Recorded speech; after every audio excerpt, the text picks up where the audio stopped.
এই তিনটি কাজ করেছি, বিনিময় কি? তুমি এই কাফেরকে আমার উপর জয় করো না, এই কাফেরকে আমার খারাপ কাজের সাথে লিপ্ত করে দিও না। আর যাহা বাক্য বলা স্বৈরাচারের শাসক জমিনে বেহুশ করে গেলেন। সারা বলল যে আল্লাহ, এই স্বৈরাচারের শাসক যদি এখানে মারা যায় তাহলে বলবে যে ওই মহিলা লোকটি এই বাচ্চাকে মেরে ফেলেছে, আরও আমরা স্বামী এবং আমরা কি করে যাব? বিপদে পড়ে যাব। আল্লাহ তুমি জ্ঞান ফিরিয়ে দাও। সে জ্ঞান ফিরে পেল। আসলে পৃথিবীতে যার যত উপকার করবেন সে তত মানুষের ক্ষতি করবে, কত সত্য। পৃথিবীতে আপনি যত মানুষের উপকার করবেন সে তত বেশি আপনার ক্ষতি করবে, যত বেশি ক্ষতি করবেন। আপনার ভাইয়ের সারা জীবন আপনি উপকার করে আসলেন, আপনার বন্ধু সারা জীবন উপকার করে আসলেন, সেই কিন্তু দেখবেন আপনার ভাই, আপনার বন্ধু দেখবেন আপনার ক্ষতি করে দিয়েছে। তারপরেও ক্ষতি করার সত্ত্বেও কোনো স্বার্থ না বুঝে মানুষের উপকার করতে হবে। কী করতে হবে ভাই? মানুষের উপকার করতে হবে। দেখেন, সারার নিকটে হাত বাড়ালো, বেহুশ হচ্ছে, আবার ফিরে যাচ্ছে, আবার বেহুশ হচ্ছে, আবার হচ্ছে। তার মানে অত্র হাদিস থেকে আমরা বুঝাতে চাইছি যে কেউ যদি তার লজ্জাস্থানের হেফাজত করতে থাকে এবং আল্লাহর উপর ঈমান আনতে থাকে তাহলে সে যাবতীয় অন্যায় কাজ থেকে কী হবে? বেঁচে যাবে, আল্লাহ দোয়া কবুল করবেন। তার মানে নিজের লজ্জাস্থানটা হেফাজত করবেন। মনে হচ্ছে যে 100টার মধ্যে 98টাই মেয়ে কী করেছে? নিজের সতীত্বকে হারিয়ে দিয়েছে, নিজের লজ্জাস্থানের কি নাই? হেফাজত নেই, নিজের লজ্জাস্থানকে শেষ করে দিয়েছে, তাদের সতীত্ব যে ছিল সে সতীত্বকে নষ্ট করে দিয়েছে। এখন যদি দোয়া করে তেনারে দোয়া কবুল হবে। সাবধান, সতর্কতা অবলম্বন করবেন, নচেত আপনারা বিপদে পড়ে যাবেন। আর পর্দা করবেন, পর্দা না করলেও বিপদে পড়বেন। স্বামী পর্দা করতে বলেছে, স্বামীর আনুগত্য মেনেই, স্বামীর কথা মেনেই আপনাকে পর্দা করতে হবে। দেখেন, আব্দুল্লাহ ইবনে মাসউদ রাদিয়াল্লাহু তাআলা আনহু বলেন, রাসূল সাল্লাল্লাহু আলাইহি ওয়াসাল্লাম বলেছেন, লা তুবাশিরুল মারাতুল মারআ, এক নারী অপর নারীর অঙ্গের সাথে অঙ্গ লাগাতে পারে না। এক নারী অপর নারীর সাথে কি লাগাতে পারে না ভাই? শরীরের সাথে শরীর লাগাতে পারে না। কেন লাগাতে পারে না? এজন্যই লাগাতে পারে না যে তার স্বামীকে ওই নারীর ব্যাপারে কি দিবে? বিবরণ দিবে। স্বামীকে কি দিবে? ওই নারীর বিবরণ দিবে যে শোনো, খালেদার শরীরটা অত্যন্ত কি নরম, খুব নরম। তখন ওই স্বামী তার ওই নারীকে তার অন্তরের চোখে দেখবে। আর অন্তরের চোখে দেখা কি? জেনা। হাত দিয়ে ধরা হচ্ছে হাতের জেনা, চোখ দিয়ে দেখা হচ্ছে চোখের জেনা, অন্তর দিয়ে পরিকল্পনা করা হচ্ছে অন্তরের জেনা। তাহলে একজন মহিলা আর একজন মহিলা গায়ে হলুদ লাগাতে পারে? পারে না। মুরব্বী পারে তো? একজন পুরুষ আর একজন নারী আর একজন নারীর গায়ে হলুদ লাগাতে পারে না। কেন পারে না? ওই যে ওই নারী তার স্বামীকে বিবরণ দেবে, তখন তার স্বামীকে দেখবে, অন্তর চোখে দেখবে। এই জন্য এক নারী অপর নারীর গায়ে হলুদ লাগাতে পাবে না, এটা নিষেধ। তাহলে হলুদ লাগাবে কে? তার বোন লাগাবে, তার মা লাগাবে। যাদের সাথে বিবাহ হারাম আছে তারা লাগাবে। তার মানে তার বোন মাখাবে, তার ফুফু, তার খালা, তার মা, এরা হলুদ লাগাতে পাবে। কিন্তু আর যে বাকি আদার্স লোক রয়েছে তারা হলুদ মাখাতে পাবে। ছেলেদের ক্ষেত্রেও তাই। দেবর ভাবির গায়ে হলুদ লাগাতে, ভাবি দেবরকে হলুদ মাখাতে পাবে না, এটা নিষেধ, কঠোর নিষেধ। আমাদের সমাজে পর্দার 12টা বাজিয়েছে। আমাদের সমাজের সবথেকে বেশি দুর্বলতা হচ্ছে কি? পর্দা। বেশিরভাগ দুর্বলতা হচ্ছে পর্দার কারণ। সালাত আদায় করছে, শ্যাম পালন করছে, সব কিছু ঠিক করছে, কিন্তু দেখবেন বাড়িতে পর্দা নেই। অথচ পর্দার ব্যাপারে একাধিক হাদিস সতর্কতা অবলম্বন করতে বলেছে।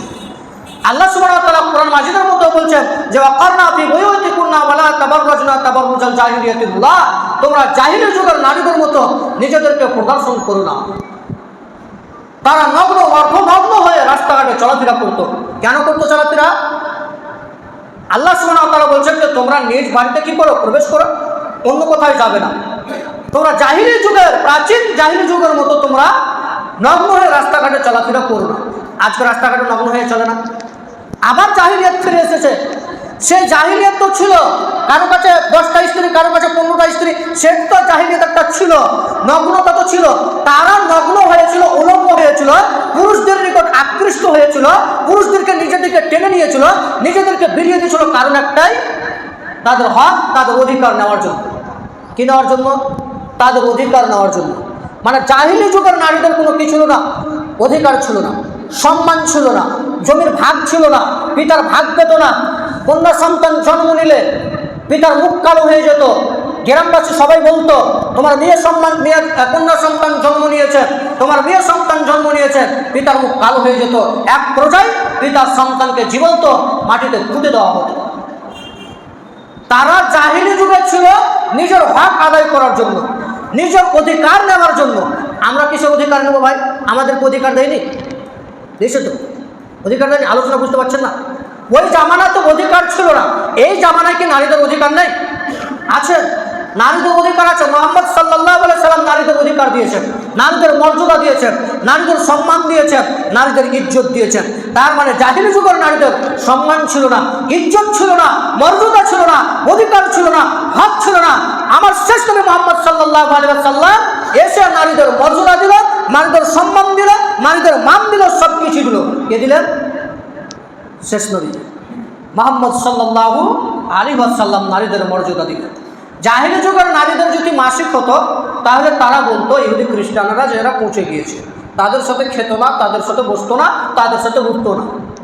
অথচ রাসূল সাল্লাল্লাহু আলাইহি ওয়াসাল্লাম বলছেন যে আমি আয়েশা রাদিয়াল্লাহু তাআলা আনহার গায়ে হিরণ দিয়ে কোরআন মাজিদ কি করেছি? তেলাওয়াত করেছি। আয়েশা বলছেন তখন আমি ঋতুবতী, তখন আমি কি? ঋতুবতী। দেখছেন?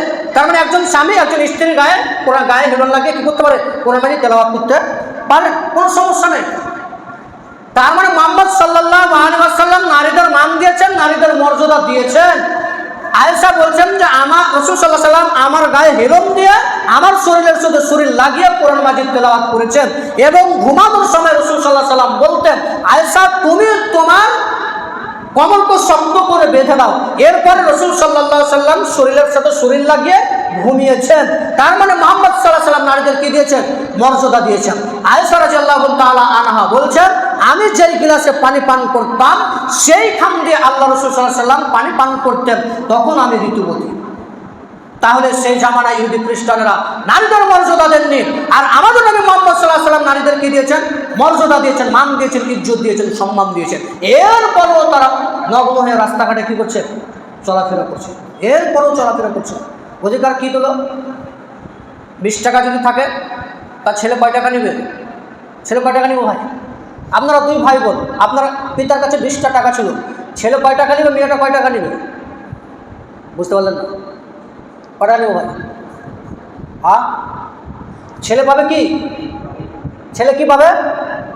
ছেলে অর্ধেক পাবে কে? মেয়ে। ছেলের অর্ধেক কে পাবে? মেয়ে। ছেলে ডবল পাবে, আর মেয়ে অর্ধেক পাবে।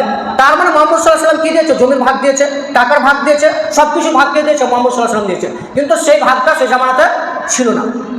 সেই জামানাতে কি ছিল না? নারীদের অধিকার ছিল না, জমির ভাগ ছিল না, পিতামাতার টাকার ভাগ পেত না, পিতামাতার জমির ভাগ পেত না।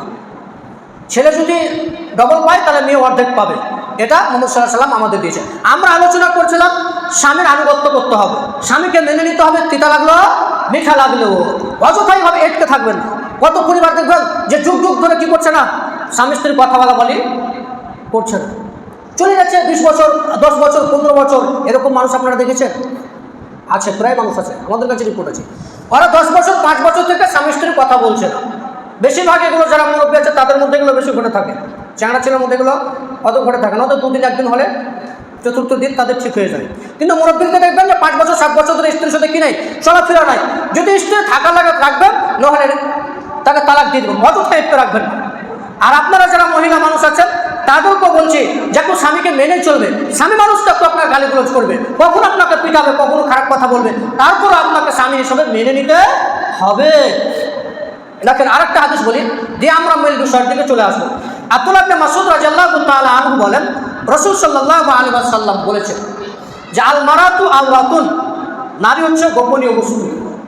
ফাইজা খারাজাত ইস্তাসরাফা শয়তান, যখন সে বাড়ি থেকে বের হয়ে যায় তখন শয়তান তাকে নগ্নতার প্রতি কি করে? উদ্বুদ্ধ করে তোলে। নারী খুব দামি বস্তু। যখন সে বাড়ি থেকে বের হয়ে যায় তখন শয়তান তাকে নগ্নতার প্রতি, খারাপ কাজের প্রতি উদ্বুদ্ধ করে তোলে। আর এর কারণে আজকে রাস্তাঘাটে বেহায়াপনা বেশি।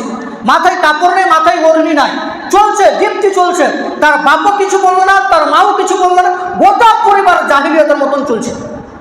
তার পিতা তাকে কোনোদিন ধমক দিল না, এই শোনো আজ থেকে তুমি রাস্তাঘাটে চলবে, পর্দা ছাড়া চলবে না। শোনো তোমাকে বলে যাচ্ছি, রাস্তাঘাটে চলাফেরা করতে গেলে মাথায় ওড়নাটা সঠিকভাবে দিবা, মাথার চুল বের করে গায়ে ওড়না কিছু নেই, এমনি চলছে ঢং ঢং ঢং ঢং করে। কোনোদিন তার পিতা নিষেধ করলো না, কোনোদিন তার পরিবার কি করলো না, নিষেধ করলো না, মানা করলো না। কেন করবেন না ভাই? অবশ্যই করবেন, নিষেধ করবেন। কাপুরুষের মতন জীবনযাপন করিয়েন না।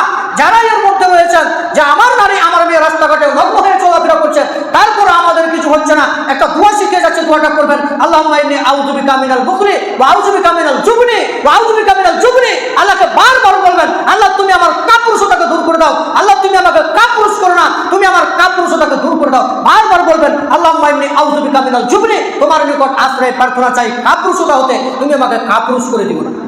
এটা বলবেন প্রত্যেক সালাতে শেষে বলবেন।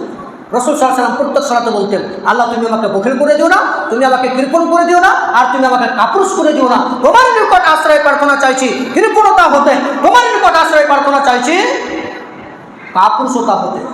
তার মানে যারা কাপুরুষ তাদের দাম নেই। আমরা আলোচনা করছিলাম স্বামীর অবাধ্য স্ত্রী। স্বামীর অবাধ্য কি? স্ত্রী। যারা স্বামীর আনুগত্য করে না, স্বামীকে মেনে নেই। একজন সাহাবী রাসূল সাল্লাল্লাহু আলাইহি ওয়াসাল্লামকে বললেন, আল্লাহ রাসূল, স্ত্রীর কি হক রয়েছে, স্ত্রী আমাদের নিকটে কি পায়? তো রাসূল সাল্লাল্লাহু আলাইহি ওয়াসাল্লাম বললেন, তুমি যেটা খাবে তোমার স্ত্রীকে সেটা খাওয়াবে, তুমি যেটা খাবে তোমার স্ত্রীকে কি করবে, সেটা তুমি খাওয়াবে। তুমি যেই মানের পোশাক পরবে তোমার স্ত্রীকে সেই মানের কি পরাবে, পোশাক পরাবে। তোমার স্ত্রীর মুখের ওপর মারবে না। কিসের ওপর মারবে না? মুখের ওপর মারবে না। কখনো গালিগুলোজ করবে না। কখনো কি করবে না? গালিগুলোজ করবে না। আর নিজ বাড়ি থেকে অন্য কোথায় যেতে দিবে না। রাসূল কয়টা কথা বললেন গুনবেন। এক নম্বর কি বললেন? তুমি যেটা খাবে সেটা তুমি খাওয়াবে।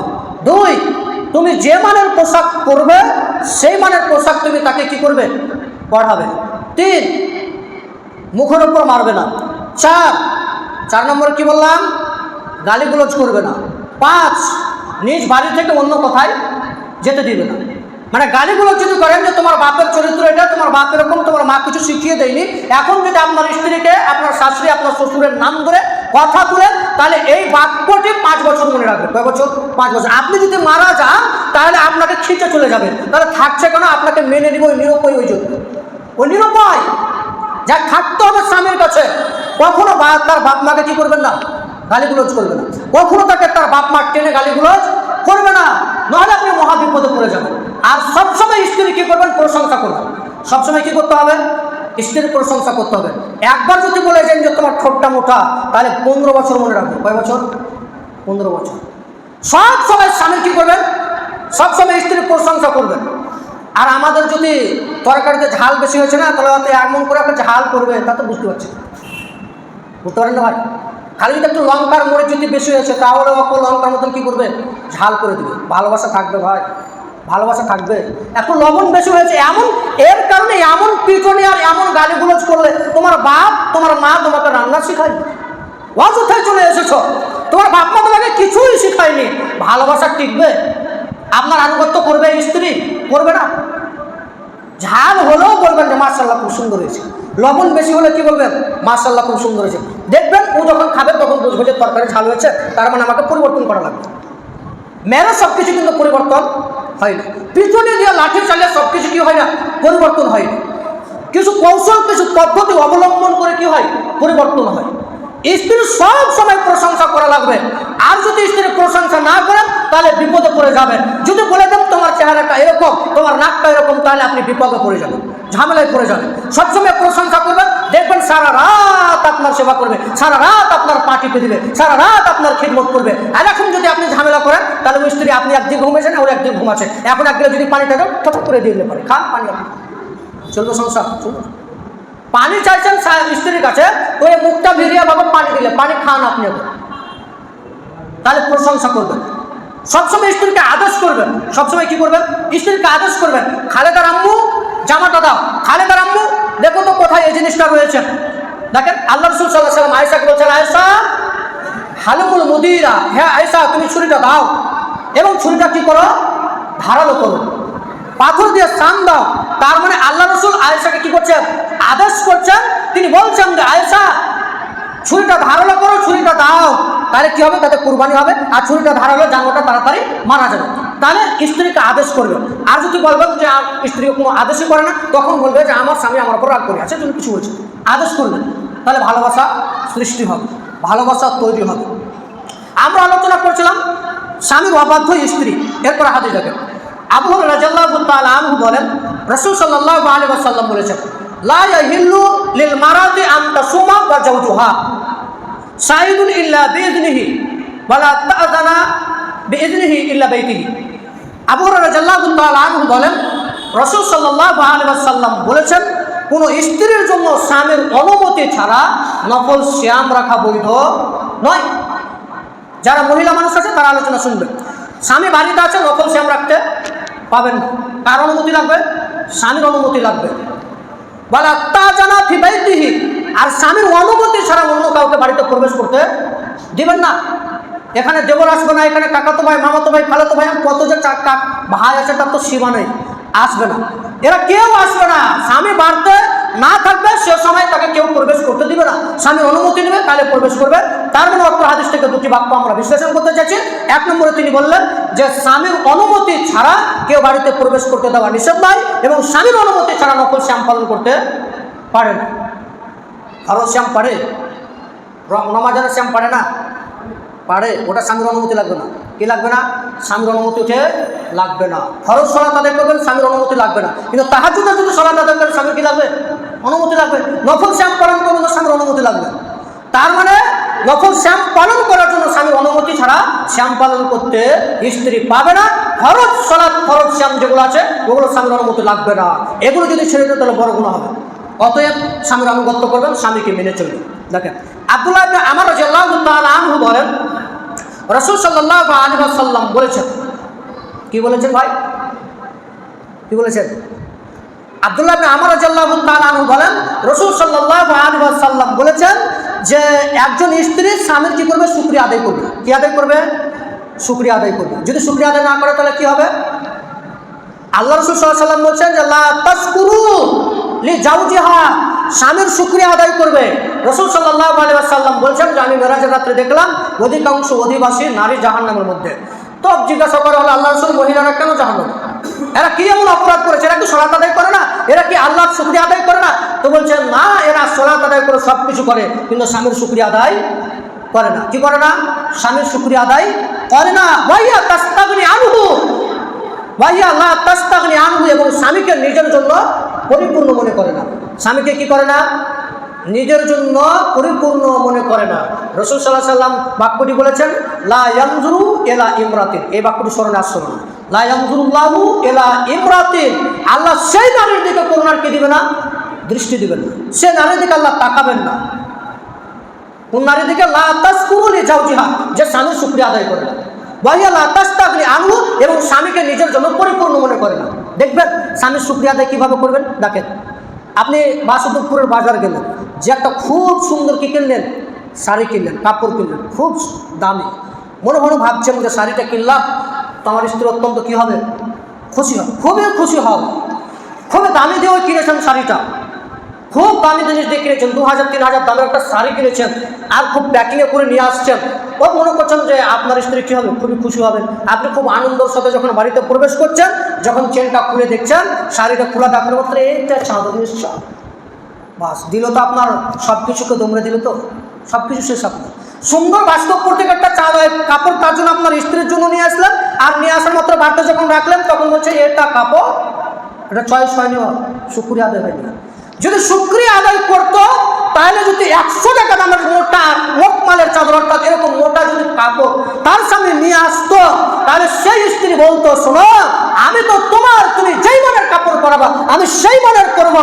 তুমি যদি মোটা চাদর পরাও, মোটা চাদর পরে যদি তোমাকে ভালো লাগে, তাতে আমি সন্তুষ্ট, তাতে আমি শুকরিয়া আদায় করছি। এই স্ত্রী হচ্ছে শুকরিয়া আদায়কারী স্ত্রী। আর যে স্ত্রী ওকে লাখ লাখ টাকার কাপড় কিনে দেওয়ার পরেও ওই স্বামীর শুকরিয়া আদায় করবে না, স্বামীর কি আদায় করবে না? শুকরিয়া আদায় করবে না। আল্লাহ সুবহানাহু ওয়া তাআলা এর দিকে করুণার দৃষ্টি দিবেন না। তার মানে স্বামীর শুকরিয়া আদায় করতে হবে। 300 টাকা দামের কাপড় আনলেও, 50 টাকা দামের মোটা চট আনলেও সেটা কি বলতে হবে? এটা আমি সন্তুষ্ট। মোটা চট কিনাও, তাতে আমার কি আছে? আমি তো তোমার জন্য, তোমাকে ভালো লাগলে আমার ভালো। খারাপ লাগলে তোমার খারাপ, তুমি যেমন এনে দিবে তেমন আমি করবো। আজকে তো স্বামীর দেওয়া কাপড় পছন্দ হবে না, নিজে বাজার যাবে, নিজে শপিং করবে। 4টা খানি বাজে, ভাই জাহিলিয়াত মনে ফিরে আসেননি? অবশ্যই এসেছে, আবার জাহিলিয়াত ফিরে এসেছে। স্বামী যে কাপড় এনে দিবে তাতে সে সন্তুষ্ট হবে না, ও নিজে একটা বাজারে যাবে, ওই কাপড়টা নেবে, ওতে সন্তুষ্ট। যে কাপড়টা আপনি বাস্তব মার্কেট থেকে নিয়ে এসেছেন ওই কাপড়টা যে ওই কিনে নেবে, কিন্তু ওই নিলে সেটা পছন্দ হবে, আপনি নিলে সেটা পছন্দ করবে না। তার মানে এই স্ত্রী শুকরিয়া আদায়কারী স্ত্রী নয়। এবার দেখেন স্বামীর কত মর্যাদা রয়েছে। আমরা বলতে চাইছিলাম যে স্বামীর অবাধ্য স্ত্রী। এবার দেখেন একটা হাদিস, গুরুত্বপূর্ণ হাদিস। আব্দুল্লাহ ইবনে আবি আওফা রাদিয়াল্লাহু তাআলা আনহু বলেন, রাসূল সাল্লাল্লাহু আলাইহি ওয়াসাল্লাম বলেছেন, সেই স্ত্রীর আল্লাহ সুবহানাহু ওয়া তাআলার হক আদায় করতে ততক্ষণ পর্যন্ত পারে না। কোন স্ত্রী? সেই স্ত্রী যে আল্লাহ সুবহানাহু ওয়া তাআলার ততক্ষণ পর্যন্ত হক আদায় করতে পারে না যতক্ষণ পর্যন্ত সেই স্ত্রী তার স্বামীর হক আদায় না করবে। মানে স্বামীর হক যতক্ষণ পর্যন্ত আদায় না করবে আল্লাহর হক আদায় হবে না। এবার রাসূল সাল্লাল্লাহু আলাইহি ওয়াসাল্লাম বলছেন, শোনো, স্বামী যদি উটের পিঠের উপর থাকা অবস্থায় স্ত্রীর সহবাস করার ইচ্ছা প্রকাশ করে তবু স্ত্রীকে কি দিতে হবে? সম্মতি প্রকাশ করতে হবে। চিন্তা করেছেন? হাদিস বুঝে আসুন, আবার বুঝুন। রাসূল সাল্লাল্লাহু আলাইহি ওয়াসাল্লাম বলছেন, স্বামী যদি উটের পিঠের উপর চেপে থাকে, এই অবস্থায় যদি তার স্ত্রীর সাথে সহবাস করতে চায়, মিলামিশা করতে চায়, তারপরে স্ত্রীকে কি দিতে হবে? সম্মতি প্রকাশ করতে হবে। তার মানে রুটি খোলাতে আপনি রুটি দিয়ে দিয়েছেন, এই অবস্থায় যদি আপনার সাথে আপনার স্বামী সহবাস করতে চায় তাহলে আপনার রুটি খোলাতে পড়ে যাক, আপনার স্বামীর কাজে সম্মতি প্রকাশ করতে হবে। আসলে এই কাজগুলো, হাদিসগুলো আসলে একের অপরের মনে হচ্ছে যে আপনাদের দৃষ্টিতে খারাপ মনে হচ্ছে, কিন্তু আসলে হাদিস বর্ণনা করতে কোনো লজ্জাবোধ আচ্ছা ভাই।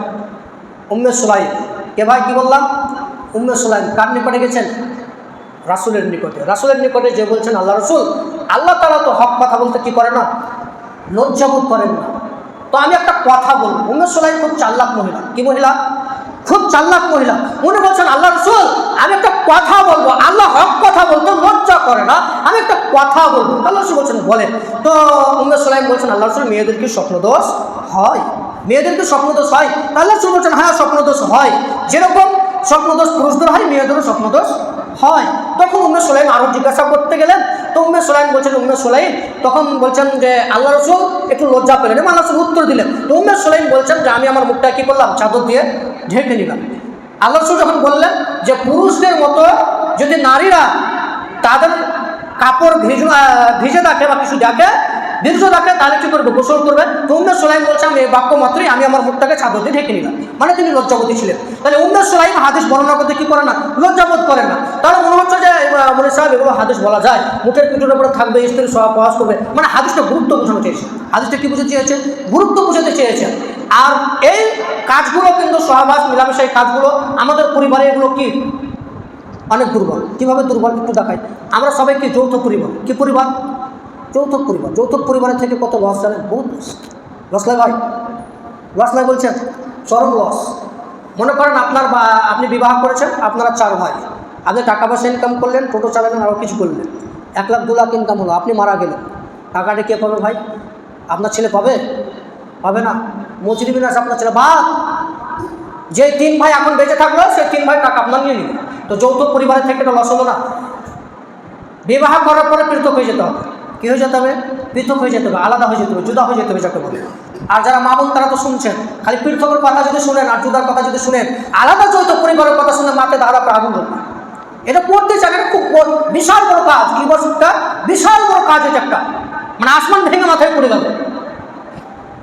ছেলেপিলে মানুষ করলাম, 20 বছর ধরে মানুষ করলাম, আর বিবাহ করার পরে তাদের ইনকাম, তাদের বাড়ি ঘর আলাদা করে নিতে হবে, এতে মেনে নিবে? মানবে না। আর সবচেয়ে দুর্ঘটনা এখানে বেশি ঘটেছে ভাই।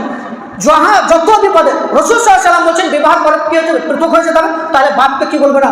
শালা বলবে না। বেটা বাপকে, ছেলে বাপকে শালা বলবে, বলছে তো। বাপ বেটাকে সম্মান দিচ্ছে না, বেটা বাপকে কি দিচ্ছে না? সম্মান দিচ্ছে না। ছেলে বাপের মর্যাদা দিচ্ছে না, আর বাপ ছেলের মর্যাদা দিচ্ছে না। কেন? যৌথ পরিবার একসাথে থাকার কারণে। এখন স্ত্রীর সহবাস মিলামেশা দিনের বেলা করবে, আরও কিছু করবে। এখন রাত্রেবেলায় মিলেমিশে সহবাস সব কিছু করেছে, এখন ছেলে আর স্ত্রী গোসল করতে পারছে না। কেন পারছে না? বাইরে মা শুয়ে আছে, তার পাশে ভাই আছে, একটা বোন আছে, আরো পরিবারের 10 জন সদস্য আছে, কিভাবে গোসল করা যায়? লজ্জা শরম হায়া, খুব হায়া লাগছে। ওর কারণে ওই বিনা উজুতি আর বিনা গোসলে কি করে সলাত আদায় করে, তাই তো করে না? আমাদের এক মাদ্রাসার ছেলে ছিল ভাই, লোকপুরে সাথে ছিল আমাদের। তো ফজরের সলাত আদায় না করলে 5 টাকা জরিমানা, আর সকালকার নাস্তা বন্ধ। কি বন্ধ?